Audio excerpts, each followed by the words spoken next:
Assalamualaikum warahmatullahi wabarakatuh. Bertemu lagi dengan saya Iris Prasetya di channel Ryals 22. Nah, rekan-rekan, kali ini saya akan mengundang narasumber. Bukan narasumber ya, yang punya channel ini malah dia mau bercerita tentang masa lalu dia, tentang bekerja di pelayaran. Katanya dia pernah bekerja di pelayaran, terus di mana lagi, pokoknya banyak dia pengalamannya lah. Kita langsung aja ke orangnya. Ini dia. Oke, selamat malam juga Bang Yana. Gimana kabarnya Bang Yana? Alhamdulillah. Aduh, kesibukan hari-hari ini apa aja Bang? Kalau sekarang saya aktivitasnya jaga sekarang. Jaga apa itu? Jaga perusahaan. Wah, kirain jaga lilin itu Bang Yana. Aduh. Alhamdulillah berarti sehat ya Bang ya? Alhamdulillah sehat. Nah, gini Bang, untuk konten kali ini saya mau tanya-tanya tentang masalah pekerjaan Abang. Katanya dengar-dengar Abang itu pernah kerja di pelayaran itu Bang, di laut gitu ya? Benar-benar Bang. Wah, berapa lama itu Bang? Sekitar kalau disatuin sekitar 5 tahunan lah. Soalnya kan di Indonesia terus ya, di Amerika gitu kan. Lama juga ya Bang. Ceritain lah Bang, awal mulanya bisa kerja di pelayaran itu gimana sih? Kali aja rekan-rekan ada yang mau ikut ke pelayaran gitu kan, saran dan tipsnya. Awal mula ikut ke pelayaran itu bagaimana Bang? Saya dulu waktu sekolah SMK itu daftar di SMK pelayaran di salah satu daerah Kabupaten Subang. SMK apa itu namanya Bang? SMK 2 Subang. Kalau terkenalnya sih Stemper, soalnya dulunya pertanian gitu. Oh iya ya. Tuh guys, Stemper guys, SMK 2 Subang. Pengalaman di laut di sana gitu Bang. Apa aja itu Bang? Suka citanya itu. Banyak kalau diceritain mah. Pas dulu kan zaman menterinya Ibu Susi itu 2000 berapa tuh, 2014-an lah sampai 2019 ya. Ya. Dulu itu saya kebetulan saya di kapalnya itu kapal perikanan. Ya. Pertama saya naik itu di daerah Sulawesi Utara, daerah Manado. Pas 2015 itu bukan kerja sih, lebih ke PKL gitu kan. Magang gitu ya. Tapi 1 tahun saya di sana banyak sekali cerita dari mistis lah, dari percintaan kan, teman-teman juga banyak gitu kan. Ya. Kan pasti kan kalau kapal ikan kan pasti ke tengah laut ya kan, terus melawan ombak, badai. Nah, di situ ada rasa takut nggak Bang untuk pertama kali gitu? Pertama kali saya mabok laut itu 7 harian lah. Wah. Sampai apa ya maksudnya? Sampai berak di situ, nggak mandi gitu kan, utang. Mantap. Ya, tapi kalau udah kebiasaan enak sih. Kena ombak enak lah gitu kan kalau udah kebiasaan. Nah, kan itu di tengah laut tuh Bang. Kira-kira untuk nyandar ke darat itu berapa bulan atau berapa minggu itu Bang? Ceritanya di luar negeri apa di Indonesia? Kalau di Indonesia bagaimana, kalau di luar negeri bagaimana itu? Emang ada bedanya itu? Ya banyak sekali perbedaannya itu. Kalau di Indonesia dulu itu kan kapalnya kan kapal bergrup gitu kan. Ada kapal penangkapnya, ada kapal penampungnya gitu kan, terus juga ada kapal collectingnya. Kalau misalkan dulu saya naik di kapal penampung, jadi penampung itu dulu itu 3 bulan sekali baru sandar gitu kan. Kalau kapal operasi itu 1 tahun baru nyandar kalau di Indonesia. Tapi kalau di luar itu mau nggak mau itu nggak ada batasnya. Gimana kaptennya ada yang setahun lebih, ada yang 6 bulan gitu kan. Nah, kalau di luar. Mantap. Kan berarti kan di tengah lautan itu kan terombang-ambing oleh ombak itu kan cukup lama ya, kadang-kadang sebulan sampai 1 tahun bahkan kan. Nah, itu untuk menghilangkan rasa jenuh di dalam kapal itu bagaimana, Bang? Apakah bermain sama teman-teman atau mancing gitu kan? Refreshingnya gimana? Kalau di Indonesia dulu itu kan kebetulan juga semuanya kan ABK dari kapten itu kan orang Indonesia gitu. Ya. Jadi kita itu ibaratnya itu apa ya, ngumpulin uang gitu sama ABK buat beli TV, buat beli PS gitu kan. Jadi nggak jenuh juga gitu, ada permainannya gitu. Tapi kalau di luar itu ya kan dicampur ABK-nya, ada yang dari Filipina, Vietnam. Jadi kita itu sebisa mungkin ya cuma nonton di HP aja, apalagi kan tahunan kapalnya. Berarti di sana juga ada sinyal gitu ya, walaupun sedikit. Nggak ada sinyal sama sekali. Cuman kan kita kan pas di darat itu kan nge-save film-film gitu kan. Film apa gitu. Ya namanya juga di laut gitu kan, bebas. Nah, itu kan kisah sepenggal kisah ya. Saya mau tanya nih tentang kisah percintaan seorang pelaut itu bagaimana sih? Kan sedangkan pacarnya kan di darat ya, yang ceweknya itu kan, cowoknya kan di tengah laut, itu cara komunikasinya gimana? Kalau itu sih apa ya, lebih ke tes kesetiaan aja gitu kan. 1001 orang yang setia itu. Soalnya dari pas saya dari sekolah kan PKL itu kan 42 orang ya. 42 orang itu paling berapa yang sekarang udah nikah itu kan? Palingan dari enggak setengahnya cuma 5 orang kalau ceweknya setia itu. Ada yang udah ditinggal tunangan gitu kan. Apalagi ditinggal kawin gitu. Ya itu kan resiko kita. Sakit banget pasti. Luar biasa sakitnya sih. Ibaratnya gini ya, kalau misalkan kita malah kalau lagi ngerantau itu malah rindunya itu lebih ke cewek gitu daripada ke orang tua. Kenapa bisa gitu? Orang tua kan nggak bisa selingkuh kan, nggak bisa berkhianat, tapi kalau cewek itu bisa menjatuhkan mental kita gitu. Banyak juga pengalaman teman saya yang pokoknya yang hancur lah di daerah rantauan itu kan. Mantap ya. Jadi buat kalian nih para pacar pelaut tuh, jaga kesetiaan kalian ya Bang ya. Iyalah, harus lah. Karena kan di sana kita juga mencari nafkah ya buat masa depan. Iya benar Bang. Terus dukanya ketika di kapal, kan tadi banyak sukanya tuh. Nah sekarang dukanya ketika di kapal itu apa sih? Kalau diceritain banyak sekali dukanya. Kalau dulu kan pas saya di Indonesia ya, ini kan cerita dulu di Indonesia ya. Dulu itu 2014 itu lagi gempar-gemparnya kapal asing yang operasi di Indonesia. Itu kan dulu kan menterinya kan Ibu Susi ya. Sampai-sampai kapal Filipina atau kapal apa itu sampai puluhan yang dibom di Ibu Susi itu kan.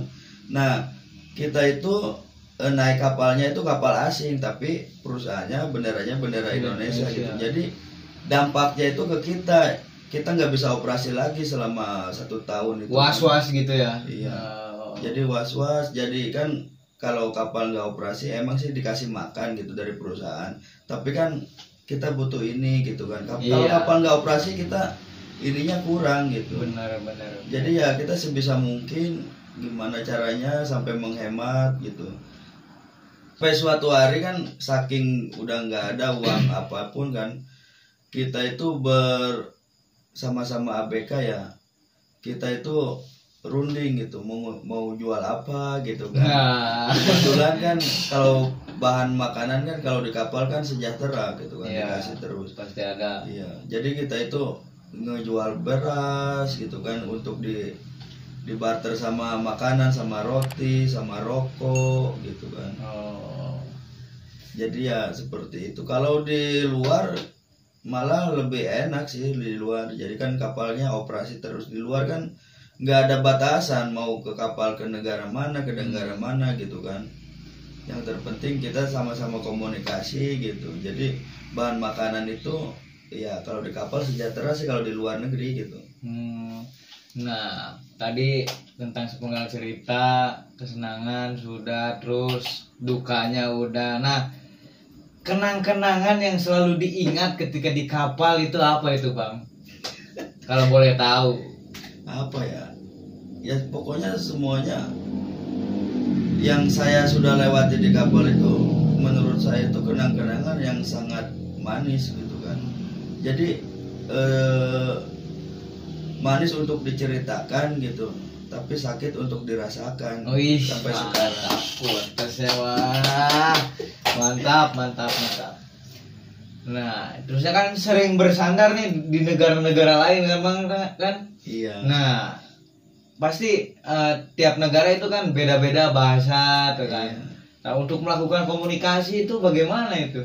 Apakah abang bisa itu bahasa asing sedikit-sedikit? Ya kalau sedikit-sedikit sih bisa, tapi kalau untuk ngomong kayak ngobrol lancarnya itu ya sedikit-sedikit apa ya, kayak orang yang belajar bicara lagi gitu. Tapi yang utama itu bahasa Inggris, terus juga bahasa Mandarin yang dipakainya itu. Kalau di benua Amerika itu paling yang dipakainya itu Spanyol kebanyakan. Orang-orang Spanyolnya. Abang pernah bersandar di negara mana aja tuh Bang? Kalau saya di Panama, di Fiji, terus di Tahiti, terus juga di Uruguay pernah. Untuk di Asia nggak pernah. Jauh juga nih mainnya nih abang nih, satu ini nih mantap nih. Pasti kan di pelayaran itu nggak jauh dari mistis tuh Bang. Banyak sekali kalau di kapal Mas. Hal mistis yang selalu abang ingat itu satu aja contoh kalau boleh. Kalau kata saya, kalau kapal di Indonesia sama di luar negeri itu yang lebih sangar itu kapal di Indonesia. Gimana itu sangarnya? Jadi ceritanya kita kan berenam ya Pak. Waktu di Sulawesi itu kan berenam gitu. Di situ itu kita udah mau 1 tahun ya, tapi nggak sadar gitu. Nah, giliran pas udah mau finish kan, kontraknya kan 1 tahun gitu kan. Udah pas mau finish beberapa bulan sebelum itu kita baru sadar gitu. Di kita itu nggak ada rambutnya yang panjang gitu, tapi setiap kita tidur paginya itu banyak rambut panjang-panjang yang berserakan. Gitu. Kita kan itu kan apa bertanya-tanya kan sama temen, ini rambutnya siapa gitu kan. Itu sampai berbulan-bulan itu, sampai kita itu janjian kita malamnya itu matiin lampu dimatiin gitu, terus tapi kita nggak tidur gitu kan. Mau tahu aja gitu. Ternyata pas jam berapa saya nggak lihat jam ya, maksudnya itu tiba-tiba ada makhluk yang pokoknya nggak kelihatan makhluk apa gitu, tapi rambutnya itu panjang. Itu kan kita kan berenam itu sampai apa ya, sampai kayak gini pas waktu tidur sama teman itu kan, sampai ada yang udah nggak kuat saking seremnya gitu. Pas itu ada teman saya yang tidurnya di bawah teriak, kayaknya dia pokoknya udah nggak kuat lagi kayaknya. Pas teriak itu si yang makhluk itu langsung keluar kapal langsung nggak ada. Nah di situ itu aku saya itu paginya itu mimpi gitu. Mimpi apa itu Bang? Kan di depan pintu kapal kan, itu saya emang pada tidur siang sih. Itu emang benar tidurnya gitu, tapi saya dalam mimpi itu pas di depan kapal, pintu kapal itu ada nenek-nenek, tapi yang lihat cuma saya aja itu dalam mimpi itu. Pan kalau di kapal kan kalau tidurnya itu kayak di satu ruangan yang banyak sekali luas nggak disekat-sekat gitu tidurnya itu sampai ke pojok. Saya kan badannya besar ya kan, yang lain itu kecil gitu. Itu saking saya takutnya, nenek itu kan liatin saya gitu lagi tidur itu, terus dia masuk ke dalam, dia tiba-tiba tidur di pinggir saya gitu. Saya kan otomatis kaget kan. Terus saya itu bertumpuk-tumpuk lah tidur itu kan, ada 3 orang itu tidur terus bertumpuk-tumpuk. Nah yang ketumpuk di paling bawah itu sampai teriak gitu, sampai teriak. Kayaknya dia bukannya teriak takut, tapi kan teriak ya udah pengap sih, orang 3 orang sama saya di bertumpukan gitu ya Bang ya. Itu iya. Pas teriak itu saya sampai kaget gitu. Tapi saya senang sekali karena saya kebangun, soalnya kesiksa sih mimpinya. Oh ya. Kalau di kapal luar juga ada juga sih, katanya ada yang pernah lihat pasaran seperti mayat gitu. Tapi saya alhamdulillah selama 3 tahun di sana saya nggak pernah lihat yang kayak gitu.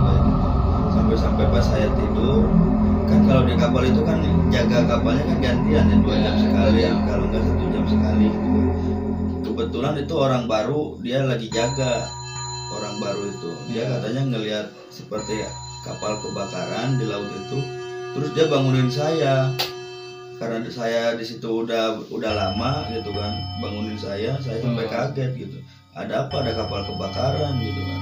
Ternyata itu bukan kapal kebakaran. Tapi apa itu Bang? Ya saya juga nggak tahu tuh, kayak sosok makhluk ya kayak gitulah, mistis kayak gitu. Terus juga ada yang baru lagi, kayak yang baru itu 2 orang. Terus waktu malam-malam dia kan mau makan nih ke belakang, katanya ada yang nangis di belakang. Terus dia lari lagi ke saya, bang itu ada yang nangis di belakang. Kata saya, yang benar kamu, saya udah lama di sini nggak pernah dengar apa-apa gitu kan. Pas saya dicek ke belakang juga nggak ada apa-apa, ya mungkin itu kan makhluk halus itu. Tapi pas saya sebelum berangkat saya dinasihatin sama orang tua saya, kalau misalkan ada yang manggil gitu jangan ditengok, jangan, pokoknya kita lurus aja ya, gitu. Ke depan. Ya alhamdulillah. Malah ya kalau di laut itu kalau kita kurang mentalnya itu, ya ada juga sih teman saya yang hilang gitu kan di kapal. Itu real, itu orang hilang itu benar. Di kapal itu. Di kapal ada orang hilang kan. Kita ngenya itu pas waktu makan. Ini kemana kan waktu itu kan? Itu dia orang Jawa Tengah. Waktu itu dia hilang. Itu pas waktu 3 bulan saya mau finish kontrak itu. Sampai lutut saya sampai lemes sekali gitu kan. Dengarnya itu. Itu hilang karena kejebur Bang apa? Saya juga itu nggak tahu kejadiannya, soalnya kan kalau malam, kalau nggak ada kegiatan kalau nggak ada aktivitas di kapal itu kan, kalau malam itu full tidur gitu kan. Itu waktu itu pas nggak ada kegiatan kan, kalau nggak ada kegiatan jaga gitu kan. Kayaknya kalau kata saya, nggak tahu dia frustasi gara-gara di rumah gitu kan, nggak tahu dia kena makhluk-makhluk itu. Ya pokoknya beritanya itu ya hilang aja, nggak tahu loncat kemana gitu. Sampai 6 kapal nyariin, ya tetap aja nggak ketemu, namanya laut luas gitu kan. Iya benar. Saya sampai lemas juga. Karena temanan gitu ya. Iya, ya kalau di kapal kan orangnya itu aja. Iya benar. Kita kalau kehilangan satu aja ibaratnya kehilangan keluarga gitu. Iya. Jadi gitu teman-teman. Banyak cerita-cerita tentang di kapal itu. Hebat nih abang ini kan, pengalamannya banyak. Nah setelah ke pelayaran itu kan di laut, Op itu kapan terakhir kali berlayar itu tahun berapa itu Bang? Terakhir 2019 saya pulang. Ya. Terus saya nikah pas mau berangkat lagi. Oh setia gitu ya. Alhamdulillah, kalau cewek saya sih setia. Alhamdulillah sampai sekarang gitu kan. Alhamdulillah sekali. Mantap, hewan nih. Soalnya sebelum saya berangkat ke luar, saya tunangan dulu Mas. Oh mantap. Jadi saya bukan yakin sih. Kalau lebih ke yakinnya itu ke keluarganya cewek saya, soalnya dia kan keluarganya itu kan agamanya kuat gitu. Pasti kalau anaknya nggak baik di sana di Indo gitu pasti diingetin. Jadi saya yakin gitu kan. Nah terakhir 2019, kenapa nggak coba lagi berangkat lagi untuk berlayar saya maunya sih kayak gitu mas, cuman dari keluarga cewek keluar sama istri saya nggak boleh berangkat lagi ya, karena lama juga sih di kapal itu, bukan bulanan lagi ya. Saya alhamdulillah nggak boleh, jadi kan saya nggak tersiksa lagi. Iya benar. Iya. Tapi kan tabungan udah banyak kan waktu itu kan, lumayan lah ya. Kalau tabungan alhamdulillah mas. Kalau saya dulu pas kerja di luar itu gaji saya itu masuk ke orang tua semua. Saya di sana itu bonus saya alhamdulillah ada bonusnya ya, alhamdulillah sih sampai sekarang gitu. Benar. Nah itu tentang pelayaran ya guys ya, tentang di laut. Nah sekarang kerjaan mas siapa? Saya sekarang kerjanya security mas. Nah buat teman-teman, nanti kita lanjut ke episode selanjutnya tentang abang ini juga nih, pengalaman tentang menjadi security. Kan udah itu tentang pelayaran. Nanti kalian tonton terus channel ini ya. Nanti kita akan dilanjut dengan pengalaman menjadi security dengan Bang Yana. Oke, sekian dari saya. Wassalamualaikum warahmatullahi wabarakatuh.